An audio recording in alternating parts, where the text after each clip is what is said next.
Je suis vraiment heureuse de t'accueillir aujourd'hui, Alison. Alors, c'est la coach connectée et maintenant, tu as un nouveau nom. C'est Zéro Bullshit, un truc comme ça. Ouais, la no bullshit coach, No c'est... Bullshit Coach. Ouais, l'affaire, c'est que la coach connectée, c'est ce que j'avais avant quand j'ai starté, en fait, sur les réseaux. Puis, comme en avançant dans le temps, mon identité, tu sais, elle s'est évoluée et tout. Puis les gens disaient tout le temps comme «Ah, tout a été no bullshit, y a pas de bullshit, nanana». Puis là, tout le monde m'appelait comme ça et j'étais comme «Bon, je pourrais peut-être changer mon handle sur Instagram. Je pense que la coach connectée, c'est peut-être plus aussi révélateur que ça l'était avant». Fait que, ouais, effectivement, dernièrement, j'ai changé ça. Est-ce que tu peux nous partager un peu justement ton évolution avec ton business? Je sais que tu n'as pas toujours été entrepreneur, tu as fait, enfin voilà, tu as travaillé avant. Est-ce que tu peux nous partager un peu peut-être la transition que tu as fait pour être entrepreneur et puis ensuite ton évolution de la coach connectée à no bullshit, Good. efficacité, Ouais. badass, tout ça. En fait, ça a commencé quand j'étais à l'université, fait que j'ai fait un baccalauréat en fait en relations d'aide. Puis quand j'ai terminé l'école, j'ai commencé à travailler dans le domaine, évidemment. Tu sais, quand tu vas à l'école pour étudier dans quelque chose, c'est habituellement parce que tu veux travailler là-dedans après, un peu comme toi, là, tu sais, quand tu es sorti de Ouais. l'école, tu travailles là-dedans, puis finalement, t'es plus dans ce domaine-là. Puis c'est ça, j'ai commencé à travailler dans le domaine, mais ce qu'il faut comprendre, parce que là, je sais pas, tu sais, les gens qui nous écoutent, ils nous écoutent de où, mais ce qu'il faut comprendre, c'est qu'au Québec, il y a comme deux types d'organismes dans lesquels tu peux travailler quand tu es en relation d'aide. Il y a les organismes gouvernementaux et tu as les organismes communautaires. Puis, ce qui arrive, c'est qu'avec le cheminement académique que j'ai fait, ça me permettait pas d'être dans un ordre professionnel, donc être régi justement par le gouvernement, puis faire partie, exemple, de l'Ordre des travailleurs sociaux du Québec, par exemple. Ce qui fait en sorte que je ne pouvais pas travailler dans des organismes gouvernementaux, je pouvais juste travailler dans des organismes communautaires. Et communautaire, c'est très peu subventionné. Notre système de santé et services sociaux au Québec est en souffrance, ce qui fait que tu es payé comme de la merde pour faire énormément de travail. Et bon, il faut savoir aussi qu'à ce moment-là, quand moi j'ai fini mon bac, je sais pas vous, ça a l'air de quoi en Europe en ce moment, là, mais nous ici au Québec, il y a une pénurie de main-d'œuvre, mais au moment où moi j'ai terminé l'école, il n'y avait pas de pénurie de main-d'œuvre. Ok, il fallait se battre pour avoir des emplois. Et surtout quand que tu sors de l'université et que tu n'as pas d'expérience, il faut que tu essayes de faire valoir le fait que fallait que tu fasses valoir en fait que même si tu n'as pas d'expérience, tu mérites d'être engagé. Tu sais. Fait que c'est ça. À ce moment-là, j'ai commencé à travailler dans un organisme communautaire. Je travaillais de nuit, c'était mon premier emploi dans le domaine. Ensuite, j'étais tannée de travailler de nuit. Fait que j'ai postulé pour travailler dans un organisme thérapeutique encore pour le traitement des dépendances, mais au lieu d'avoir une clientèle adulte, c'était une clientèle adolescente. Fait qu'après ça, j'étais allée là. Il y a juste un moment donné où est-ce que j'étais tannée d'avoir une coordonnatrice, fait qu'avoir la boss, en fait, là, la patronne là, dessus, là, qui euh, qui backait pas, en fait, ses employés, tu sais, qui était pas là pour ses employés, qui priorisait tout le temps les usagers. Ce qui fait que, bon, à un moment donné, il est arrivé une situation où est-ce que je suis partie. Et là, j'ai fait comme 2 mois dans une maison des jeunes, le temps de trouver de trouver qu'est-ce que je voulais faire, en fait. Et là, pendant tout ce temps-là, ce qu'il faut savoir, c'est que je travaillais encore en restauration, OK? Parce que moi, j'ai mon background, c'est la restauration. Je travaille là-dedans depuis que j'ai 14 ans. Et je travaillais encore en restauration. Puis à ce moment-là, quand j'étais à la maison des jeunes, qui est le dernier emploi que j'ai fait en utilisant mon diplôme, on va dire, là, le monsieur il m'avait dit quand est-ce que tu penses lâcher la restauration pour travailler ici à temps plein sans avoir la restauration? J'étais comme, ben le jour où ce que le communautaire va me payer aussi cher que ce que la restauration me permet de gagner, ce qui risque pas d'arriver. Fait que pas longtemps après ça, ben il me foutu dehors. Parce que je venais carrément de dire que je lâcherais pas la restauration, tu sais. Puis, tu sais, c'est petite parenthèse, là, je trouve ça tellement aberrant, les gens qui disent que ah, il faut que tu ailles ça sur le cœur. Tu sais, les employeurs là, qui sont comme, faut que tu aies ma mission à cœur, mon entreprise à cœur, mais qui te payent 16$ de l'heure. Là, t'es comme, hey, avec 16$ de l'heure après impôt, là, je peux même pas me payer un loyer, là, même si je travaille à temps plein. Là, c'est ridicule. Là. Yeah. Bref, fin de la parenthèse. C'est ça, je suis retournée en restauration à temps plein. Et là, je me suis dit, bon, OK, qu'est-ce que je fais avec ma vie, là? Moi, je ne vais pas servir des bières jusqu'à la fin de ma vie. Puis, tu sais, c'est bien correct, ça en prend des serveurs qui font ça toute leur vie, qui font une carrière là-dedans. Mais moi, j'étais comme, je suis pas allée à l'université pour servir de la bière jusqu'à 50 ans. Aucune chance. Là, j'ai commencé à me questionner à savoir, bon, ben, qu'est-ce que je fais? J'aimerais ça pouvoir, tu sais, quand même continuer à travailler dans le domaine dans lequel j'avais étudié. On s'entend, tu sais, j'ai pas payé 10 000 pour avoir un bout de papier qui me sert à rien. Là, je me suis dit, ben, je pourrais faire des contrats dans des écoles en tant que travailleur autonome. Je me suis dit, bon, OK, je pourrais commencer à faire ça. Puis là, finalement, j'avais un de mes amis à ce moment-là qui connaissait une directrice d'école. Fait que ça a comme été, au Québec, on dit ma plug, là. Je sais pas vous, c'est quoi les expressions que vous utilisez, là. Mais il m'a plugué, en fait, avec son amie directrice. Puis son amie directrice, ça m'a donné mon premier contrat, en fait, comme travailleur autonome. Fait que moi, ça a commencé dans les écoles. Fait que je faisais, en fait, des ateliers de prévention sur, justement, comment être capable de développer son intelligence émotionnelle, fait que comment être capable de reconnaître, OK? Comment être capable de reconnaître ses émotions, être capable de les nommer aussi pour éviter de tomber dans la consommation. Parce que il y a comme 80, je me souviens plus c'est quoi la statistique, là, mais c'est au-dessus de 90% des gens qui commencent à consommer pour noyer en fait un mal de vivre. Quand tu dis consommer, c'est de la drogue, de l'alcool? Oui, de la drogue, de l'alcool. Parce que moi, dans le fond, quand je travaillais en thérapie, je travaillais sur la réinsertion et la réadaptation. Fait qu'on travaillait comme en deuxième ligne, mettons, une fois que le mal est fait. Là, je me suis dit, je pourrais travailler plutôt en première ligne, fait qu'en prévention. Fait que là, je me disais, comment qu'on fait pour prévenir ça? Ben, c'est de commencer à agir directement avec les adolescents, tu sais. C'est top comme idée, enfin, je veux dire. Ouais, on nous éduque pas, en fait, sur ça. On nous apprend pas ça. Oui, exact. Fait que moi, dans le fond, c'est ça que je faisais. Mon premier contrat, en fait, en tant que travailleur autonome, ça a été ça. OK. Puis après ça, dans cette même école-là, j'ai fait un autre contrat aussi pour la méditation pleine conscience. Fait que je guidais des méditations, puis j'enseignais la pleine conscience le midi à cette école-là à des jeunes qui s'inscrivaient sur une base volontaire. OK. Et j'avais mon dernier contrat, dans le fond, que j'avais comme travailleur autonome avant la COVID, fait qu'avant la pandémie, puis que tout ferme ici au Québec. C'était dans une autre école aussi, par rapport à faire de la prévention avec la vapoteuse. Fait que là, j'expliquais comme c'était quoi un peu la différence entre ça et le tabac, c'était quoi les dangers de la vapoteuse aussi qu'on ne connaissait pas encore nécessairement à ce moment-là, il y a 2 ans, qui n'était pas encore full mis de l'avant, en fait. Fait que moi, je faisais comme de la prévention à ce niveau-là parce que c'était full à la mode, là, la vapoteuse. Là. Ça l'est encore d'ailleurs. Tout le monde fume ça à ce temps-là. Mais, et là, la COVID est arrivée en plein milieu de mon contrat. Fait que là, j'avais fait comme la moitié de mes prestations. Il me restait l'autre moitié, mais là, la COVID est arrivée, les écoles ont fermé, les restaurants ont fermé, tout le Québec a été en shutdown à ce moment-là. Et là, ben, j'ai pas repris mon contrat, là. Les écoles, ça a été fermé quasiment 1 an, là. J'étais comme, oh, mais qu'est-ce que je fais, là? C'est impossible là, que je retourne en restauration. Ah ouais. C'est impossible, je retourne en restauration, je suis tannée, je peux plus faire ça. Mes contrats, oui, c'est cool, mais c'est tellement dur d'en avoir parce que moi, à ce moment-là, puis ça, c'est quelque chose qui est vraiment cocasse que j'ai utilisé justement après quand j'ai commencé à coacher dans mon business, on en reparlera après, mais j'allais chercher mes contrats, parce que j'avais des contrats aussi dans des services, des centres communautaires, là, où est-ce que tu peux comme t'inscrire, c'est la ville qui organise ça dans chaque district, puis tu peux t'inscrire pour avoir des activités la semaine qui est comme semi-financée par le gouvernement, là. J'avais des contrats là-dedans et tout. Puis moi, j'allais chercher mes contrats par courriel. Fait que j'envoyais des courriels aux institutions, aux écoles, puis je vendais un peu mon idée. Puis c'est comme ça que j'avais eu mes contrats. Puis j'étais comme, oh mon Dieu, je peux pas envoyer encore comme 50 courriels pour avoir juste 3-4 contrats, tu sais. Mais c'était cool parce que c'est quand même ça qui m'a permis de starter. Mais après ça, je me suis dit, tu sais quoi, genre, je peux pas retourner en restauration. Puis là, il y avait une formation que je regardais depuis un bout, je la nommerai pas. Mais il y a une formation que je regardais. Je crois que je la connais. Il y a plein de monde qui la connaissent. Et là, je m'étais dit, OK, si c'est pas là, ça sera jamais. Fait que là, je me suis inscrite. Puis là, même si j'étais en arrêt de travail, à ce moment-là, ce qui est cool, c'est que nous, on recevait on appelait ça la PCU, là, c'était de la prestation canadienne d'urgence pour les gens qui ne travaillaient pas à cause justement de la COVID.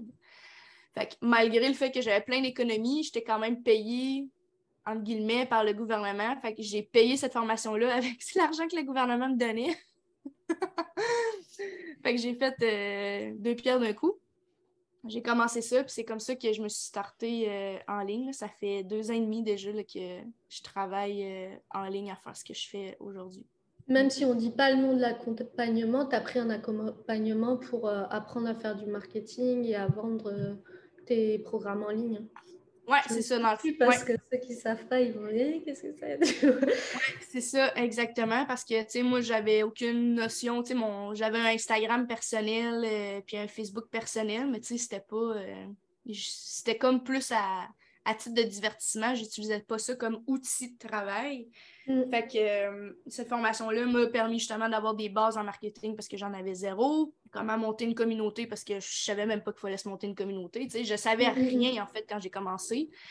Fait que ça a été vraiment un bon point de départ, même si après, j'ai dû désapprendre tout ce que j'ai appris dans cette formation-là parce que finalement, c'était pas aligné avec moi et comment je voulais faire ma business.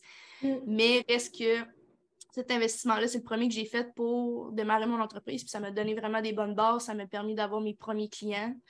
Ouais, c'est ça. Fait que ça, c'est vraiment comme mon processus professionnel de comment je suis partie de salarié à entrepreneur. C'est la COVID, en fait, qui a fait ça.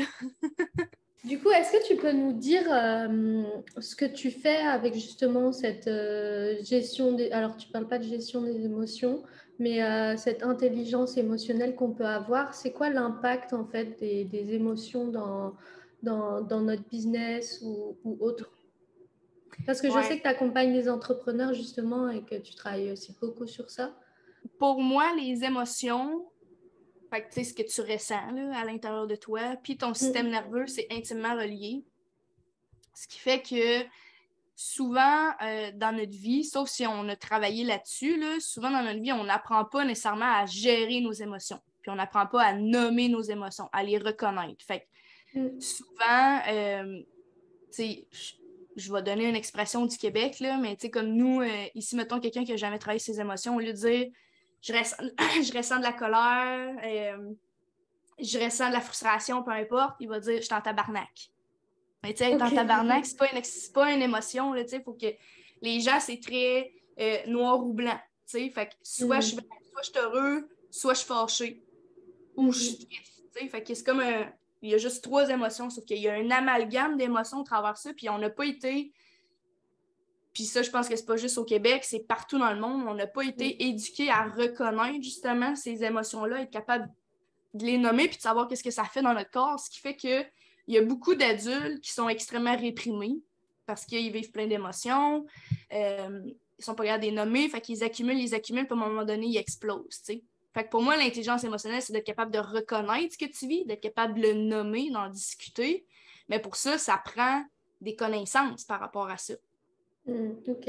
Et du coup, c'est quoi l'intérêt de nommer, de Être capable reconnaître? de nommer ce que tu vis, ça permet premièrement de le comprendre. On s'entend, d'être capable de mettre des mots sur ce que tu vis, ça te permet de le comprendre et de passer au travers.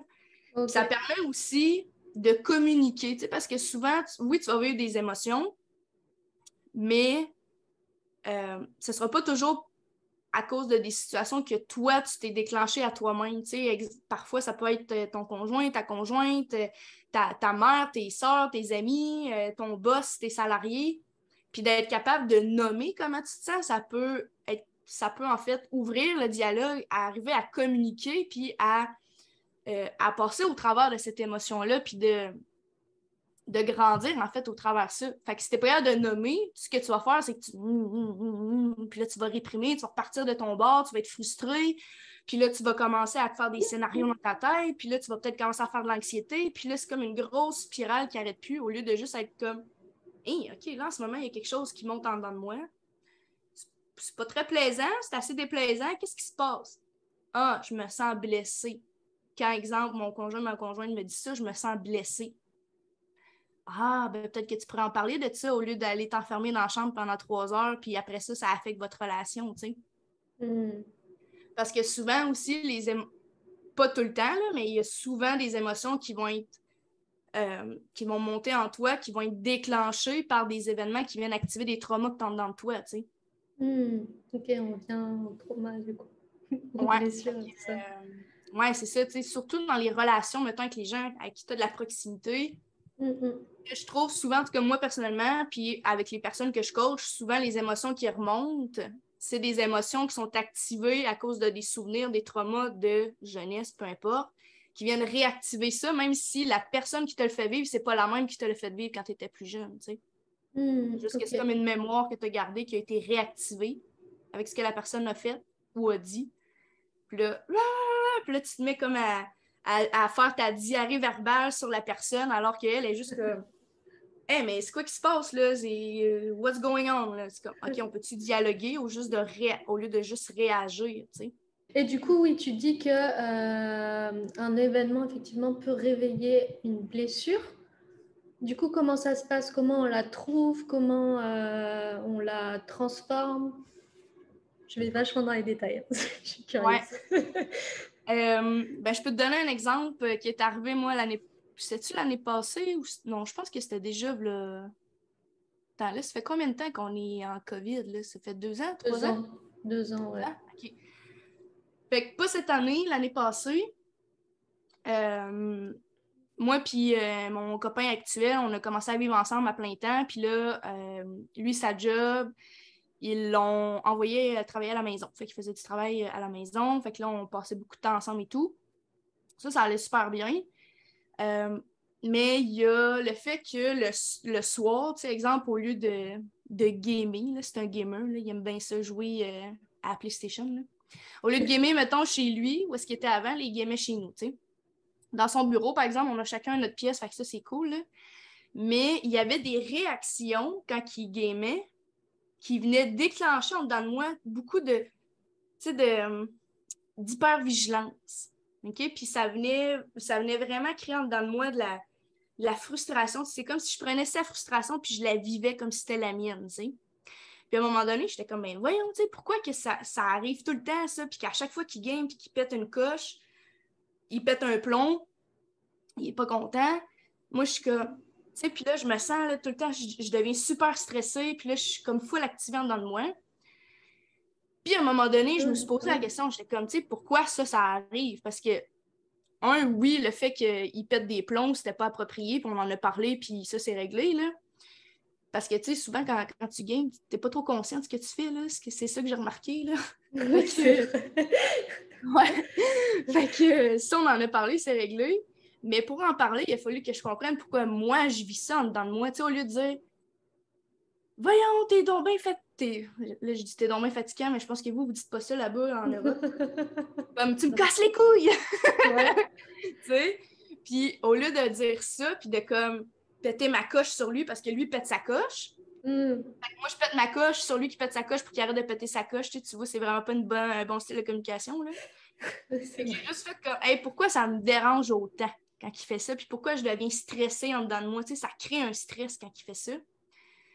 Puis là, je me suis rendu compte que ça me ramenait à quand j'étais jeune, puis que mon père pétait sa coche aussi, qui prenait les chaises de cuisine, puis qui les tirait au bout de ses bras, puis que là, je devenais dans la même posture, tu sais, je devenais comme super stressée, puis hyper vigilante, justement, pour, tu sais, comme être un peu en mode survie de comme, À OK, l'affût, quoi. ouais, tu sais, il faut que je check faut que je me regarde pour être sûre qu'il m'arrive pas quelque chose, puis de comme toujours être capable de sentir si il est correct ou pas, s'il va pas exploser, tu sais, ce qui fait que même si sur le coup, je le savais pas, lui, mon copain, quand il faisait ce comportement-là, ça réactivait ce trauma-là dedans de moi. D'accord. Ok. Fait que là, il a fallu que je fasse OK, là, ça va faire, là. T'as assez de. T'as assez de connaissances de toi-même pour être capable d'aller plonger dans le tout puis juste te poser la question, OK, pourquoi je me sens comme ça? Au lieu de réagir, je cherche à comprendre pourquoi je me sens comme ça. Ok, donc tu l'as identifié. Est-ce que tu l'as identifié avec tes méthodes et tes méditations ou tu as été faire du journaling ou ça t'est revenu Euh, comme ça ou... Cette fois-là, en fait, j'étais juste assise sur le divan. Où est-ce que moi j'étais tout le temps? Parce que dans le fond, chez nous, il y a mon divan. Au bout du couloir, il y avait le bureau à mon chum. Puis souvent, il aimait la porte ouverte, fait que là, je l'entendais. Puis là, au lieu de juste comme être puis là, de comme être full exaspérée, j'ai juste fait comme OK, là, je suis en train de me sentir exaspérée. Qu'est-ce qui se passe? Pourquoi je me sens de même? Puis là, pendant que ça se passe au bout du couloir, puis que là, il pète sa coche sur son jeu, Là, je me pose la question, OK, d'où est-ce que ça vient, ça, là? Puis là, juste fermer les yeux, puis juste me poser la question, d'où est-ce que ça vient? Pourquoi tu te sens comme ça? Le flash, il est monté tout de suite. J'ai vu mon père, quand on était jeune, qui avait pété un plomb, il avait pris la chaise de cuisine, l'avait pitché au bout de ses bras, puis il était parti. Il était parti en auto se promener, parce que c'était pogné avec ma mère ou je sais pas quoi, là. Puis c'est ça. Puis là, ce flash-là est venu. Fait que là, après ça, j'étais allée voir mon chum, j'ai dit, j'aimerais ça qu'on parle, tu sais. Puis là, quand il est revenu dans le salon après avoir gamé, là, j'y ai dit, tu sais, quand t'as tel comportement, moi, ça me dérange parce que ça réactive ça à l'intérieur de moi, tu sais.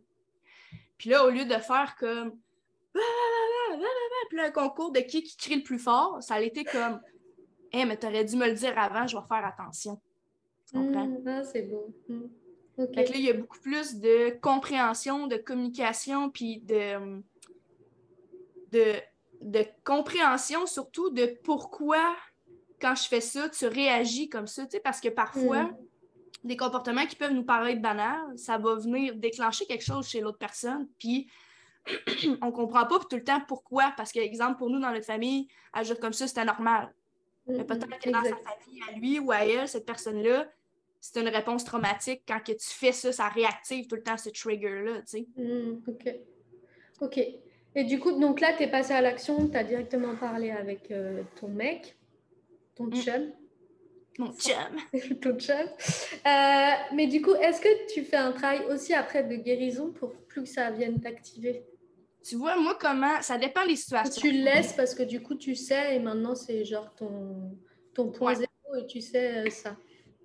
C'est ça. Ça dépend des situations, OK? Mettons, dans cette situation-là, l'exemple que je vous ai donné, une fois que je l'ai su, pourquoi ça venait me trigger, ça me plus trigger, OK? C'est comme de savoir pourquoi ça me déclenchait, ça l'a neutralisé, en fait, le déclencheur. Parce que là, maintenant, ma conscience est capable de reprendre le dessus au lieu des traumas qui sont stockés dans mon enfant intérieur, tu sais. Fait que pour ça, ça a juste été comme, à cette heure, ça vient plus me déclencher parce que je sais d'où ce que ça vient. Parfois, il y a d'autres trucs qui sont plus... qui sont plus, mettons, personnels. Fait que genre, je m'auto-inflige un genre de comportement, genre la pression de performance. Je connais bien ça. L'espèce d'auto-flagellation de il faut que j'ai eu l'impression d'avoir travaillé assez fort pour mériter les ventes que je veux, exemple, dans mon business. Moi, ça a été énormément de trucs qu'il a fallu que je déconstruise dans mon entreprise. Quand j'ai commencé en entrepreneuriat, là, j'ai eu tellement de guérison à faire. Là. Mais ça, mettons des trucs, moi versus moi, souvent, il faut que je fasse un rituel pour m'aider à libérer ça. Fait que je vais faire du journaling. Parfois aussi, je peux méditer dessus. Là, je médite beaucoup moins qu'avant. En fait, je médite plus, sauf quand je vais au yoga, pour être bien franc avec vous. Là. Mais je fais du journaling. Je vais brûler ce que je vais écrire dans mon journaling. Je vais me faire un rituel de purification, mettons, avec du Palo Santo, de la sauge. Tu sais, je set un contexte. Fait que je pose un contexte dans lequel je vais vraiment venir sortir tout ce qui me vient. Fait que je fais de l'écriture automatique. Là, fait que je commence, puis là j'écris tout ce qui me passe par la tête. Puis après ça, des fois, tu sais, je prends des pauses parce que là, je pleure, puis là, ça libère, puis là, je suis comme, oh my God, puis là, je fais plein de prises de conscience. Puis après ça, je brûle ça pour faire comme un genre de, je brise la tâche énergétique qu'il y a à ça. Parfois, c'est certain qu'il y a des comportements que même si tu fais le rituel là, de libération, il faut quand même que tu sois conscient que ce comportement-là est là, puis il faut que tu viennes le reprogrammer avec ta conscience. Fait que ça, c'est certain qu'il y a des choses qui font partie de toi, exemple, depuis 20, 30, 40, 50 ans. C'est pas juste d'écrire des affaires sur une feuille puis de la brûler qui va t'aider à changer ça. Il faut quand même que tu sois conscient de ça puis que tu sois capable de venir te rattraper pendant que tu fais le comportement, tu sais. Ouais, d'identifier dans la matière le comportement et de le changer, quoi. Oui, c'est ça. Hyper conscient, en fait. Ouais, exactement. Fait que ça, c'est ce que moi, j'utilise pour être capable de passer au travers de ça. Mais je te dirais que souvent, juste, moi, personnellement, là, quand il y a quelque chose qui bloque, parce que, à cause, par exemple, de ce que j'ai nommé pression de performance ou avoir l'impression qu'il faut que je mérite ce que je veux avoir, là, parce que j'ai été élevée de même avec mon père, justement, là. J'ai fait beaucoup d'argent dans ma business avec les traumas que mon père m'a donnés. Fait qu'il y aura eu ça de bon.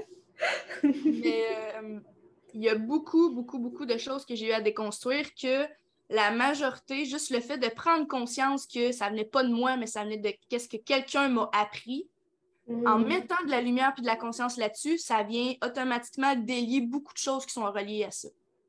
C'est comme si là, au lieu d'être terré dans les profondeurs de mon âme, là, j'ai amené ça dans ma conscience, comme au premier plan, puis c'est comme oh, of course, là, ça, it makes sense. Fait que là, en ayant cette conscience-là, il y a déjà beaucoup de travail qui est déjà fait, tu sais, pour être capable de libérer ça. Ok. Est-ce que tu vois des étapes dans ton business, je vais faire un lien entre le chiffre d'affaires et tes guérisons. Est-ce que tu vois des étapes où tu as dû faire des grandes guérisons pour, par exemple, je sais que c'est le truc, les premiers 10K, et puis ensuite, après, est-ce que tu as une idée un peu des étapes? Parce que je te prends à chaud là. Oui! Ah ouais, vraiment. Quand j'ai commencé avec le programme que je parlais tantôt, là, Ouais. j'avais fait 5000, je pense que j'avais fait 5500 de ventes. OK? Ce programme-là, ça promettait là, que tu faisais 10K après avoir fait le programme et tout. Là. Yes, exact. By the way, si t'es en business en ce moment, ne fais jamais de fausses promesses, s'il te plaît, là, parce que les résultats de tes clients ne dépendent jamais de toi. Là. Mais en tout cas, fait que là, je l'avais pas fait. C'est resté comme ça. Là, je suis restée dans mon ressentiment parce que là, en plus, pour ceux qui connaissent le design humain, je suis projecteur comme Cécile. Puis notre indice qui dépend de l'alignement, c'est le ressentiment. Fait que là, j'étais en ressentiment dans ma business, en ressentiment envers mes clientes parce que je travaillais donc bien fort, puis je les avais pas les ventes, puis ça marchait pas, puis non, non, non. À un moment donné, j'ai juste fait comme hey, c'est sûr qu'il doit exister autre chose que juste ces techniques-là de marketing. Je peux pas croire que je vais passer ma vie à avoir une business qui me fait dégueuler dans la bouche dans même. Impossible. Fait que là, j'ai commencé à aller voir ailleurs, OK? Puis là, elle, je vais la nommer parce que cette femme-là a changé ma vie. J'ai découvert Melanie Ann Layer. Et c'est là que mon travail de guérison a commencé. Okay? Là, j'ai commencé à vraiment tu sais, genre, je faisais du développement personnel depuis des années, là, mais la guérison, puis consommer du contenu de développement personnel, c'est très différent, là. Puis là, j'ai commencé à regarder, OK, c'est quoi mes blocages? Qu'est-ce qui fait qu'en ce moment, je ne suis pas capable d'atteindre le palier que je veux dans mon entreprise? Qu'est-ce qui fait que mes relations, j'ai l'impression que ça stagne à ce niveau-là, tu sais? Puis le point commun dans tout ça, c'est moi, tu sais. C'est pas les autres. Ça fait mal hein, quand tu regardes. Là, tu sais, c'est pas les autres, le point commun là-dedans. Toutes ces situations-là qui sont pas à la hauteur de ce que moi je voudrais, le seul point commun là-dedans, c'est moi. Fait que là, ben, il faut que tu commences à te regarder le nombril et à faire OK, j'ai peut-être des shit à régler là. Fait que là, j'ai commencé à faire des programmes justement avec Melanie Ann Layer. J'ai commencé à regarder dans des avenues que je savais même pas que ça existait. Tu sais, parce que faire de la guérison seule, moi, personnellement, je crois qu'il y a un certain niveau que tu peux faire seul. Okay? Ouais, et après, tu peux faire très bien seul. Mais à un moment donné, quand tu es rendu assez avancé, il y a un niveau où est-ce que tu sais pas où regarder parce que tu sais pas que ça existe, que tu peux regarder là, tu comprends? Ouais. Puis c'est pour ça que pour moi, être accompagnée avec... Moi, j'ai toujours eu des coachs là, depuis que je me suis lancée en entreprise depuis 2 ans et demi. J'ai tout le temps eu des coachs parce que ces coachs-là m'aident à voir des choses que je ne peux pas voir moi-même. Parce que je suis rendue à un niveau où est-ce que les trucs de base, là, c'est fait. Là. Okay? Mais le développement personnel de base, la guérison de base, elle est faite, ça fait longtemps. Mais à un moment donné... C'est quoi la base? Est-ce que tu peux nous la décrire ou pas? Ouais. La base, là, je dirais, là, c'est travailler sur ton ego, être capable de dire que tu prends responsabilité pour les problèmes qui se passent dans ta vie, que être capable de pardonner puis être capable de demander pardon. Toutes des choses qui sont vraiment au niveau de l'ego. Que souvent, quand on n'est pas conscient de notre ego, on est dans le pilote automatique, puis comme le 3/4 de la population, on reste pogné là-dedans. Fait que ça, pour moi, c'est du surface level, là, c'est comme le développement personnel que tout le monde devrait faire, c'est prendre conscience que tu as un ego. Okay? Puis les gens qui disent « Ah, moi, j'ai pas d'ego », c'est parce que tu as de l'ego jusque-là. Okay, là? Fait que ça, pour moi, c'est la base, OK? Le développement personnel. Fait que quand je dis du développement personnel de base, là, c'est de ça que je parle. OK, top. Mais c'est qu'à un moment donné, quand tu as fait ça, tu travailles sur ton ego, puis que là, tu t'es rendu compte que t'es pas parfaite. Puis puis que souvent, ce qui t'arrive dans ta vie, mais en fait, 100% du temps, ce qui t'arrive dans ta vie, c'est à cause de toi. T'sais, que ce soit bon, que ce soit pas bon, c'est à cause de toi. T'sais, tu joues un rôle là-dedans. Mais là, quand tu te rends compte de ça, puis que tu as travaillé là-dessus, ben après ça, tu es comme, OK, ben c'est beau, là, mais comment je fais pour prendre conscience qu'il y a des choses dans ma vie avec lesquelles je vis depuis tant d'années qui ne sont pas normales? Si tu n'as pas quelqu'un qui te dit que, exemple, ça, tel comportement ou telle manière de penser, c'est pas normal, ça vient d'un trauma, tu peux pas le savoir parce que toi, ça fait 30 ans que tu vis avec cette manière de penser-là. Fait que tu penses que tout le monde vit de même aussi, tu sais. Jusqu'à temps que quelqu'un te dise, ah ben ça, quand tu as ce genre de discours-là, quand tu as ce genre de comportement-là, ben c'est pas que c'est pas normal, mais c'est pas sain. C'est un mécanisme d'adaptation, c'est un mécanisme de protection que tu as développé suite à un trauma quand tu étais plus jeune. Ou même à l'âge adulte, tu peux vivre des traumas, puis là, tu développes des réponses par rapport à ça, tu sais. Donc, tu ne peux pas savoir ce que tu ne sais pas. Fait que parfois, ça te prend des gens qui te disent « Hey, t'as-tu regardé dans cette sphère-là? Ça va-tu bien? Oui, OK. T'as-tu regardé dans cette sphère-là? Ouf, OK, ouais. Il y a des affaires à décrasser pas mal là-dedans, tu sais. » Fait que c'est ça qui fait que pour moi, d'avoir une coach, puis de dire comme « Hey, t'as-tu pensé à regarder dans telle sphère? » Ah, ouais, finalement, puis là, tu commences à faire plein de liens, puis « Oh my God, c'est pour ça que… » Pour faire un lien avec ce que tu disais tantôt, c'est pour ça que je ne réussis pas à faire de vente parce que je me mets tellement la pression d'over-deliver dans mes programmes, de tout donner mon corps puis mon âme pour le prix que mes clients ont payé, puis m'assurer qu'ils sont vraiment satisfaits pour le montant qu'ils payent, nanana. Ben, pendant que je fais ça, j'ai plus d'énergie pour agrandir mon bassin de clientes parce que j'ai pas d'énergie pour d'autres clientes parce que je donne tout à ces filles-là. Ça a été vraiment moi, un gros déclic, c'est ma pression d'over-deliver pour s'assurer que tout le monde est satisfait à 200%, pas à 100%, à 200%. Ouais. Ce qui fait que, oui, j'ai 5 clientes, mais je peux pas en avoir plus, même si j'en veux plus. J'ai pas l'énergie, j'ai pas l'espace pour en avoir plus. Pourquoi? Parce que j'ai cette pression-là que je m'auto-inflige, là, je m'auto-flagelle avec ça. Là. Est-ce qu'elle est vraiment satisfaite? À me payer 1500$, je veux vraiment être certaine qu'elle est satisfaite parce que sinon, je vais pas bien me sentir. Mais est-ce que je peux mériter le 1500$? Même si je donne juste ce qui est inclus dans le programme puis ça finit là, oui. Okay, fait que pourquoi je fais toujours le extra mile qui, pendant que je fais ça, m'empêche d'avoir d'autres clients? Parce que tu faisais d'autres trucs en plus, tu faisais des lives en plus, Ah, OK. Ouais, c'est ça, tu sais, j'étais comme... Mais tu sais, avec, mettons, mes clientes qui me payaient, exemple, ils me donnaient le programme, mais là, je passais mon temps à leur demander, OK, comment tu vas, qu'est-ce qui se passe, dis-moi comment je peux t'aider, nanana, mais tu sais, vraiment intense. Puis, tu sais, dans mes consultations, c'était pas des consultations qui étaient leadées par mes clients, c'était moi qui posais des questions, c'était moi qui allais chercher, puis que, tu sais, je grattais pour aller voir c'était quoi leurs blessures, puis les aider à guérir au travers de ça. Au lieu d'avoir le modèle de business que j'ai en ce moment, où est-ce que c'est tu m'engages, c'est parce que tu as des affaires à régler, dis-moi c'est quoi tu veux qu'on règle. C'est pas à moi d'aller chercher ce que tu veux qu'on règle, tu comprends? Ouais, tu remets la posture de responsabilité. Ça, exact, je remets le pouvoir et le leadership à mes clientes. Ce qui fait que, oui, de temps en temps, je vais check-in. Exemple, j'ai une cliente, ça fait une semaine, on ne s'est pas parlé. Hey, salut, qu'est-ce qui se passe? Comment tu vas? Mais c'est plus comme avant, tu sais. Je passe plus 1 heure en consultation à dire OK, ben là, Cécile, dis-moi qu'est-ce qui se passe dans ta vie? Puis là, qu'est-ce qui se passe? Puis là, dans ton enfance, qu'est-ce qui s'est passé? Nanana. Je fais plus ça. OK. Donc, ça t'a permis d'ouvrir. OK. Donc, la base, c'était l'ego, tout ça. Et après, c'est quoi Est-ce que tu vois d'autres étapes? La base, l'ego, là, ça, c'était même avant que je rentre en business. Là. Ça. Après ça, je te dirais, ça a été la pression de performance. Puis le fait de devoir sentir que j'ai travaillé assez fort pour mériter ce que j'ai. OK. Ça a été mes 2 gros morceaux que j'ai faits en travaillant avec Mélanie Layer, justement. Okay. Puis après ça, là, j'ai commencé à changer mes offres. J'ai eu mon premier mentorat annuel avec un client. Fait que ça, c'était en mai ou en juin. J'ai eu ma première vente à 14 000 pour l'année. Parce que là, je commençais à débloquer des affaires là, qui n'avaient pas rapport, là, que je m'auto-infligeais, tu sais. Sinon, après ça, je te dirais, ça a été vraiment de déconstruire. Après, mettons, cette grosse portion-là, ça a été de déconstruire tout ce que j'avais appris dans le premier programme dans lequel je me maintenais dans une boîte. Fait que là, j'étais allée voir ce qui se faisait ailleurs. Fait que Melanie Ann Layer, après ça, j'ai engagé Cassie Howard, pour ceux qui la connaissent. Sinon, je vous invite à aller la voir. Elle est extraordinaire, cette femme-là.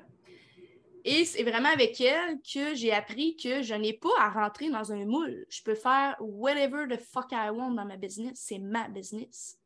Je n'ai pas à vendre un seul programme à un seul prix. Puis si les gens ne veulent pas ce programme-là, de vente. Ouais, c'est ça. J'ai pas besoin de faire d'appel de vente. Déjà là, j'en faisais plus, ça faisait un bout. Mais tu sais, j'avais plus besoin de me contraindre à ce qu'on m'avait appris au début. Mais au début, je savais pas qu'il y avait autre chose qui existait à part ça, parce que ça, je connaissais, puis je connaissais rien d'autre. J'ai commencé à ouvrir mes horizons, j'ai engagé d'autres coachs qui m'ont montré qu'il y avait autre chose de possible, que je pouvais avoir un modèle de business qui me plaisait pour vrai. Puis là, quand j'ai engagé Cassie Howard, puis que j'ai comme sorti justement de ce moule-là dans lequel je m'obligeais à être, parce que, comme je l'ai dit, je savais pas qu'il existait autre chose. Mais là, j'ai eu mon premier mois à 10 000 cash. Après ça, j'ai eu un mois à 9 800, genre un mois à 8 500. Là, c'est comme ça n'arrêtait plus. Là. J'ai passé de 3 000 par mois en cash à 10 500 le mois d'après. Parce que c'est comme, je venais d'ouvrir la boîte de Pandore. Là. C'est comme, oh my God, je suis plus obligée d'avoir un seul persona, un seul avatar, une seule offre de service. Je peux parler de ce que je veux, à qui je veux. Puis c'est moi qui fais les règles, tu sais. Fait que là, ça l'a vraiment créé quelque chose d'extraordinaire. Ouais. Sauf que là, il y a eu un autre gros moment qui est arrivé. C'est que là, vu que justement, j'étais méga excitée de « Ah, je peux faire plein d'affaires », ben là, je suis venue créer une croyance qu'il faut que je sorte des nouveaux programmes pour faire de l'argent. Si je ne sors pas de nouveaux programmes, je ne fais pas d'argent. Yes. Ce qui fait qu'en janvier, parce que là, ça faisait octobre, novembre, décembre là, que je sortais des programmes tout le temps, là, parce que là, oh my God, OK, là, je peux faire plein d'offres, je suis pas obligée d'avoir juste un programme, là, j'en sortais plein. En janvier, je suis tombée malade. Pendant 2 semaines, là, j'étais comme KO, là, une grosse grippe. Là. J'avais peut-être la COVID, mais je savais pas. Je me suis pas testée, j'étais dans le déni.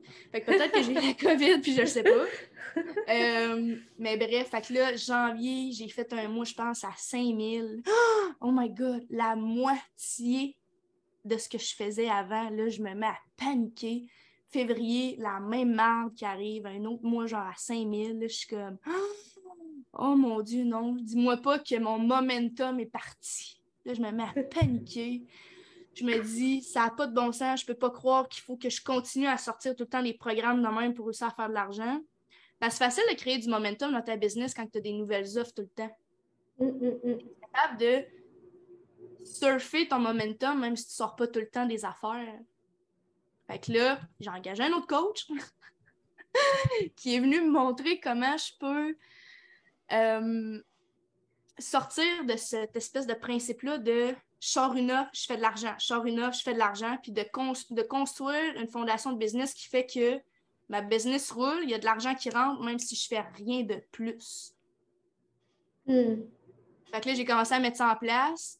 Là, tu as fait ça avec Cara Fillon ou Oui, avec Cara Fillon. Parce que elle, c'est ça qu'elle avait comme modèle d'affaires. Puis moi, j'aimais ça. J'étais comme, oh mon Dieu, cette fille-là, elle sort quasiment jamais de programme. Puis elle fait full d'argent. Puis là, j'ai dit, je te paye, montre-moi comment on fait. Fait que là, janvier, février, je travaillais déjà avec elle. Mais tu sais, quand tu travailles sur toi ou ta business ou whatever, ce que tu fais puis ce que tu gagnes, c'est un retardement. Hein. C'est pas illico presto. Ce qui fait que c'est pour ça que pour moi, la constance est importante. Parce que si tu as des up and down tout le temps dans ta business, c'est que là, tu donnes un blitz, tu t'arrêtes. Tu donnes un blitz, tu t'arrêtes. Fait que là, quand tu donnes un blitz, tu récoltes peut-être le mois d'après ou 2 mois après, mais là, vu que tu as arrêté entre-temps, ben là, les 2 mois d'après, tu n'as plus rien. Fait que c'est pour ça que pour moi, la constance, c'est vraiment important. Mais, tout ça pour dire que en mars, là, il y a quelque chose qui est décliquant dans moi. Là, j'ai compris, j'étais comme, je peux avoir une business dans laquelle je ne suis pas esclave de mon entreprise. Fait que je ne suis pas... tu sais, parce qu'on va en business pour pas être salarié, hein, puis pour pas être esclave de nos clientes, avoir la liberté. Fait que d'être capable de faire, OK, j'ai le droit de faire ce que je veux dans ma business, puis je choisis que je vais quand même faire de l'argent, tu sais. Fait que là, en mars, j'ai eu un autre mois à, je pense que j'étais à 10 000 ou genre 9 500, quelque chose dans le même, tu sais, j'étais vraiment proche là, du 10 000 encore. Puis là, c'est comme, c'était fini, là, le blues. Là. Le blues là, des mois 5 000. Là, après ça, c'était fini. Avril, j'ai eu un mois à 20 000 de vente. Le mois d'après, j'ai eu un mois à 23 000 de vente. Là, il y a quelque chose qui avait débloqué. Là. Puis ce qui avait débloqué, c'était justement le fait de hey, tu sais quoi? Je suis pas obligée d'être tout le temps à fond la caisse pour que ma business roule à fond la caisse. Je peux avoir la liberté pour laquelle je me suis partie en business sans avoir à burn-out à chaque fois.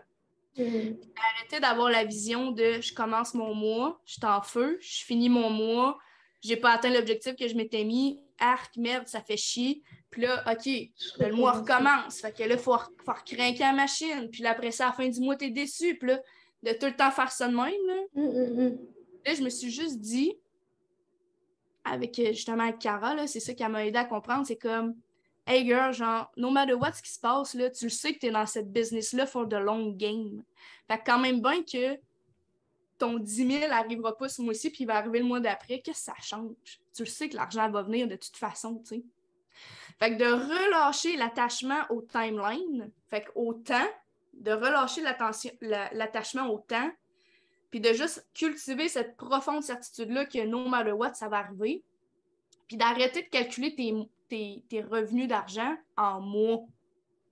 Arrêter de compter tes mois parce qu'en mois, c'est en salarié, en fait, qu'on réfléchit. C'est ça, exactement. Fait qu'arrêter de compter tes mois du 1er au 30 du mois.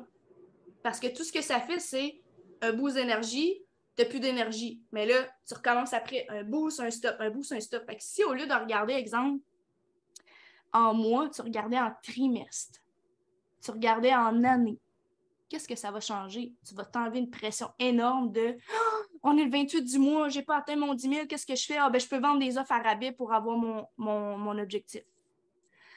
Sauf que tu veux pas créer ce pattern-là dans ta business parce que si tu fais ça, ce que ça va faire, c'est que les gens vont juste attendre la fin du mois pour acheter tes affaires parce qu'ils savent que la No Bullshit Coach, Cécile Labrune, ils vendent leurs offres à rabais à la fin du mois parce que là, ils ont faim et ils n'ont pas atteint leur objectif. Tu sais, ça peut aller dans les deux inverses. Si tu le fais en 32... Mettons, ça peut arriver un jour en plus. Oui, c'est ça. Mais tu sais, mettons, tu dis, OK, il faut que je fasse 30 000. Là, on est quoi? On est en... Mettons, le mois de septembre commence bientôt.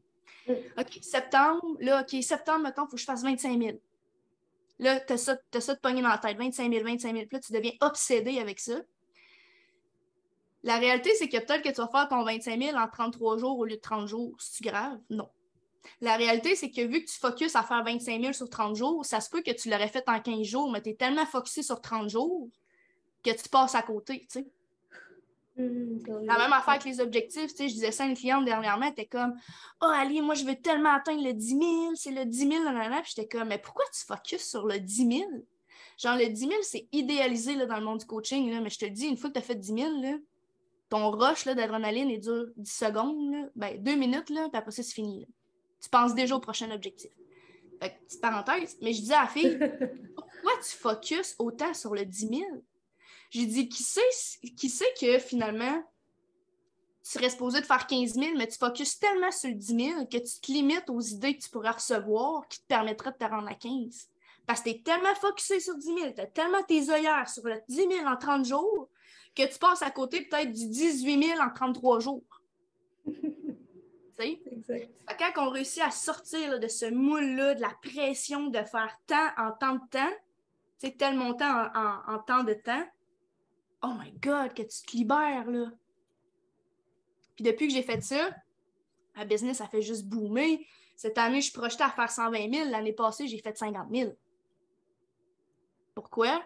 Parce que l'année passée, j'étais dans le ben là, il faut que je fasse 10 000, le fameux 10 000. Si je fais pas 10 000, je réussis pas. Puis si je réussis pas, les gens ne voudront pas m'engager parce que les gens vont penser que je suis une merde, puis je suis pas une bonne coach, puis blablabla. La réalité, c'est qu'on s'en torche. Si tu le sais que tu es là pour rester, ça va finir par arriver, tu sais. C'est ça, le mindset shift qu'il faut faire. C'est comme, t'es-tu là pour un quick win? Si t'es là pour un quick win, là, l'entrepreneuriat, c'est pas pour toi. Là, retourne salarié, là. C'est trop cool, ça. Ça m'a fait changer aussi des trucs. Trop bien. Merci. Coaching gratuit. C'est ça. Dis-moi, est-ce que tu as fait un travail, si je suppose, parce que j'ai vu tes offres que tu passais sur l'argent, la relation à l'argent. Est-ce que tu peux nous en dire un peu plus sur justement ce truc que tu as peut-être changé, une perception ou quoi par rapport à l'argent ou guérir? Peut-être des fois aussi, c'est des trucs qu'on nous a inculqués dans l'enfance, des trucs comme ça. Oh oui, tellement. Tu sais, le fameux adage qu'on dit, là, l'argent pousse pas dans les arbres. Oh, mon Dieu. Mon Dieu, que je l'ai entendu ça quand j'étais jeune. L'argent pousse pas dans les arbres, Alison. OK, fait que tu finis par comprendre que l'argent, c'est dur à gagner. Puis c'est ça qui fait aussi que quand on se lance en business, où est-ce qu'on n'a pas de plafond, mais à part le plafond de verre que nous, on se met, c'est qu'on on a tellement été conditionnés à se faire dire que l'argent, c'était dur à gagner, qu'on a l'impression qu'il faut qu'on sue de notre front pour être capable de mériter le peu d'argent qu'on fait quand on commence, tu sais. Puis là, il faut travailler là-dessus, ton money mindset. Comment tu vois l'argent? Comment tu vois les gens qui ont de l'argent? Comment est-ce que tu penses que l'argent? Hein? Comment est-ce que tu gères ton argent? Oui. Comment tu gères ton argent? Est-ce que tu es capable de regarder ton argent ou tu te mets la tête dans le sable à tous les mois parce que tu as peur d'avoir ta carte de crédit, tu sais? Est-ce que tu as une bonne santé financière? On s'entend? Comment est-ce que tu perçois les gens qui ont de l'argent? Tu as peur de quoi si tu avais plus d'argent? Parce que souvent, tu as peur de plein d'affaires. Ah, il y a des clients qui me disaient, moi, j'ai peur que si j'ai plus d'argent, ma mère va m'en demander. Parce qu'à chaque fois que j'ai de l'argent, elle vient me voir et elle me demande de l'argent. Fait qu'à ce temps, j'aime mieux pas avoir d'argent, de même, elle ne m'achète plus. Ouais.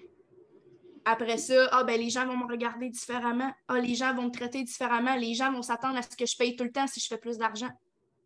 Tu sais, cette espèce de peur-là de j'en fais, mais on va vouloir me la voler. On va vouloir me la prendre. Fait qu'il y a beaucoup d'affaires comme ça qu'il faut aller voir. Puis l'autre chiffre que j'ai fait, c'était. Tu sais, on se fait souvent dire, en tout cas, je sais pas pour toi, Cécile, mais moi, je me suis souvent fait dire économise ton argent pour ta retraite, pour t'acheter une maison. Le reste, c'est du flafla. Puis il faut que tu fasses attention à ton argent pour tes vieux jours parce que sinon, tu vas te ramasser vieille, tu n'auras plus d'argent pour ta retraite. Puis là, tu vas être misérable, tu vas être pauvre. Ce qui a fait que depuis que je suis jeune, je faisais beaucoup d'argent, puis je travaillais en restauration. Puis j'accumulais. J'avais un compte de banque extraordinaire pour une femme de 24 ans quand j'ai acheté mon condo. Mon conseiller financier, il capotait. Là, comment t'as fait pour avoir autant d'argent que ça à l'âge que toi, tu sais? Parce que les jeunes de cet âge-là, d'habitude, ils vivent des expériences, tu sais? Ils brûlent leur argent parce qu'ils vivent, tu sais? Moi, je vivais pas. Au lieu d'aller au resto avec mes amis, je rentrais travailler. Je prenais des chiffres en extra pour piler de l'argent. Puis à un moment donné, ce que j'ai compris, c'est que l'argent, il faut que tu arrêtes de la séquestrer dans ton sous-sol comme ta meilleure amie, que tu as peur qu'il soit meilleure amie avec quelqu'un d'autre. Fait que pour être sûr que c'est juste ta meilleure amie, tu la séquestres avec un boulet dans ton sous-sol puis elle peut jamais sortir. Ouais.